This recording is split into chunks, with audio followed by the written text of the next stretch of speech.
terrified man clings to a pet bird he loves like his own child. They're both stuck 70 feet up, with no way down, and the branch beneath them could snap at any second.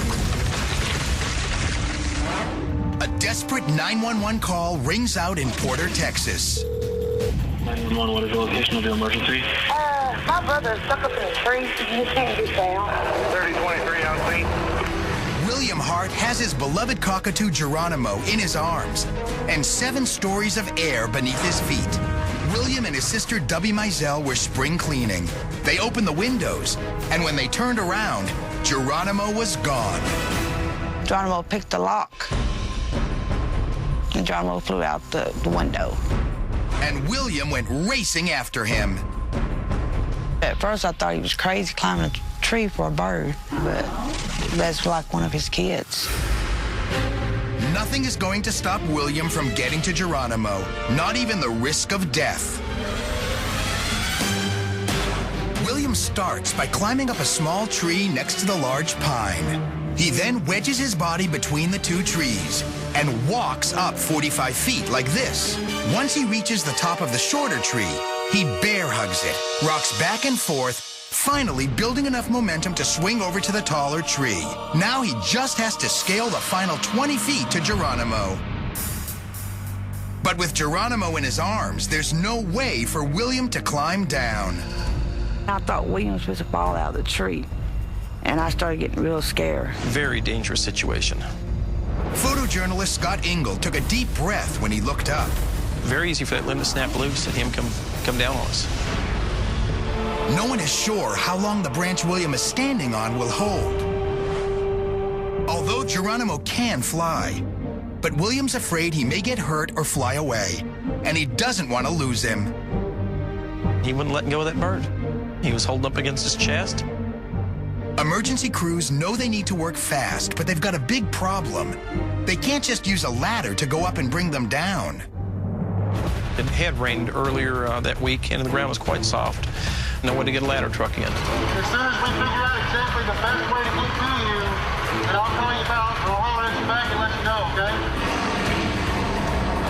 Rescuers decide they'll come at the pair from the air.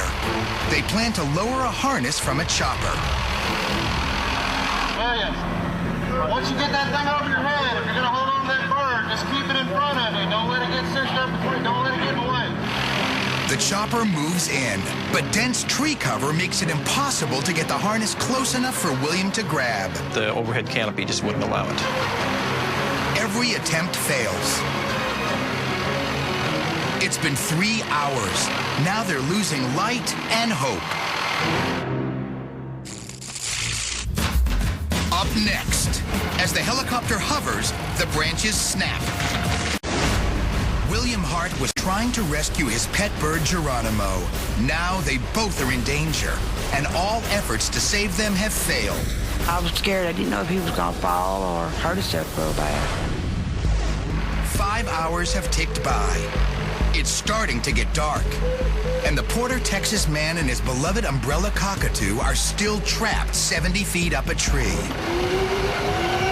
Now, all hope rests on the blades of this HH-65 Coast Guard helicopter. It was scary because I didn't know what was going on. The chopper is powerful enough to hover next to the tree, but William's sister, Debbie Mizell, is terrified her brother may be blown right out of the tree to his death. That wind was blowing so hard, and that tree was going back and forth, back and forth. Limbs blowing basically everywhere. It's the equivalent of a Category 3 hurricane. Photojournalist Scott Ingle also has a bad feeling. There's always a chance that helicopter will lose power, and he's hovering it right at treetop, and there's no place to go but down. But emergency crews decide this is William and Geronimo's best hope. The Coast Guard will attempt a risky vertical delivery. Took their swimmer, put him on the end of a cable, and started lowering him down. Rescue swimmer Chuck Medema is hooked to a cable and slowly lowered. My immediate concerns was knocking him off or the actual tree branch breaking. He needs to be as close to William as possible for the rescue to work. The pilot holds the throttle steady. Chuck struggles to get close enough. When he got to that limb, he was able to grab hold of it with his legs but he can't hold on.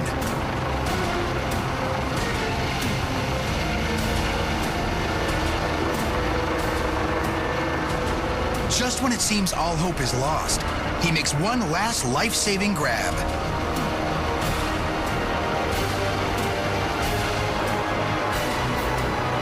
Only when the men meet face to face does Chuck learn William is not alone. He showed me that he had a bird, and I realized right then and there why he had climbed the tree. And I knew that if he's going to go through all that trouble to save his bird, that I might as well save him and his bird. Under the weight of two full-grown men, Chuck knows the tree branch they're on could snap at any moment.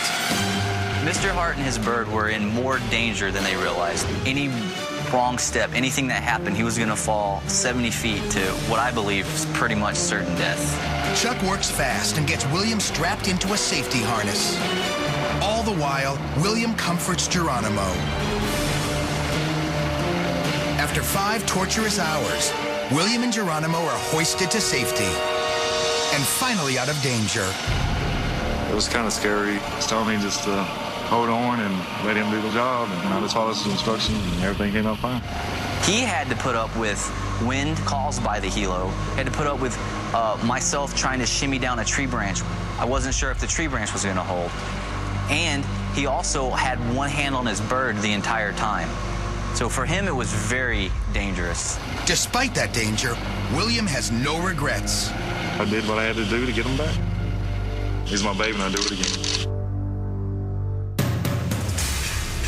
But to make sure there's not a repeat performance, the very next day, Geronimo gets his wings clipped.